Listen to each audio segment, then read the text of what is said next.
Assalamualaikum warahmatullahi wabarakatuh. Kali ini kami akan mempresentasikan hasil observasi kami tentang mata kuliah keamanan dan keselamatan kerja. Judulnya adalah Observasi Lapangan K3 dengan Iceberg Theory. Dengan saya Abdallah Hayun dengan NIM akhir 355. Saya Ivan Febrian dengan NIM akhir 336. Saya Ahmad Syaiful Azril dengan NIM akhir 335. Langsung saja ke deskripsi lokasi. Jadi, lokasi yang kami observasi ini adalah sebuah kos yang berada di Jalan Sasando nomor 200. Nah, jadi lokasi yang dianalisis ini adalah area tangga utama dari kos ini, dari bangunan kos ini. Nah, kos ini itu memiliki keterbatasan lahan. Nah, titik paling kritis pada lokasi ini itu ada di bagian struktur balok baton itu yang melintang rendah dengan ketinggian di bebas kepala, sehingga memaksa penghuninya itu untuk refleks menunduk saat naik atau turun, yang secara akumulatif menciptakan risiko kehilangan keseimbangan dan kecelakaan jatuh yang sangat tinggi bagi para penghuni. Selanjutnya ada identifikasi kejadian.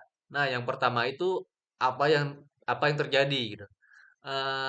Yang terjadi itu pekerja kos kehilangan keseimbangan karena refleks menghindar saat kepala hampir terbentur langit-langit yang berujung pada jatuh dari tangga.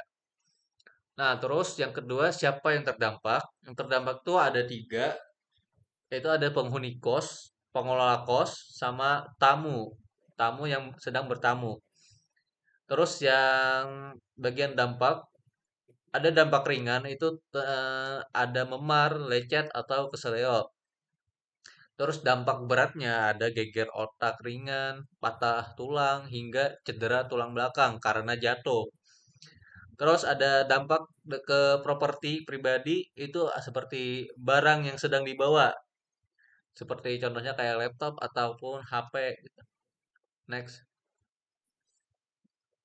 Selanjutnya ada analisis dengan iceberg. Jadi pada bagian visible itu menjelaskan tentang akibat yang terjadi. Yang pertama ada penghuni yang jatuh terprosok, lalu luka fisik yang terlihat, dan yang terakhir ada lantai tangga yang licin atau berdarah setelah kejadian. Kemudian ada hidden, di mana hidden sendiri itu adalah penyebab yang lebih dalam, seperti desain arsitektur, ya, perencanaan bangunan yang memaksakan ruang sempit untuk tangga, lalu ada faktor psikologis, autorefleks dari manusianya sendiri, jadi rasa kaget saat kepala akan terbentur membuat fokus kaki hilang. Dan yang terakhir ada kelelahan, penghuni yang pulang malam dalam kondisi lelah lebih rentan tidak menyadari batas ketinggian kepala.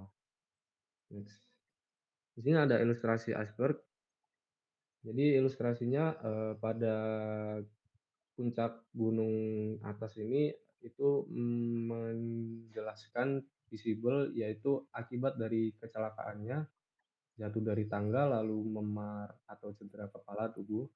Turun lagi ke bawah itu ada hidden akibat dari penyebab dari kecelakaan itu. Yang pertama ada kegagalan desain, kegagalan sistem, lalu faktor penghuni, dan yang terakhir ada root cause. Root cause sendiri itu kesalahan desain teknis, dan ada kegagalan sistem, absennya pengecekan standar K3 saat pembangunan. Selanjutnya yaitu ada root cause. Root cause yaitu akar masalah, di mana kesalahan desain teknis pada kos ini ada di bagian headroom clearance atau ruang bebas kepalanya yang tidak memenuhi standar keamanan bangunan yang minimal 2 meter. Selanjutnya kegagalan sistem. Yang pertama, lemahnya pengawasan pembangunan. Tidak adanya pengecekan standar K3 saat pembangunan kos. Yang kedua, absennya mitigasi, tidak ada rambu peringatan atau proteksi fisik pada bagian langit-langit yang rendah. Selanjutnya, rekomendasi perbaikan dan solusi. Yang pertama yaitu engineering control, memasang busa pelindung pada sudut langit-langit yang tajam atau rendah untuk meredam benturan. Yang kedua, menambahkan strip anti-slip di setiap anak tangga. Selanjutnya, administratif control, memasang stiker peringatan awas kepala terbentur dengan warna kontras, kuning hitam, ataupun yang lainnya. Yang kedua, meningkatkan intensitas cahaya lampu di area tangga. Selanjutnya, pada bagian long term, yaitu melakukan renovasi struktur tangga jika memungkinkan untuk mendapatkan kemiringan yang lebih landai. Berikut adalah dokumentasi pada bagian tangga kos, dan ini videonya.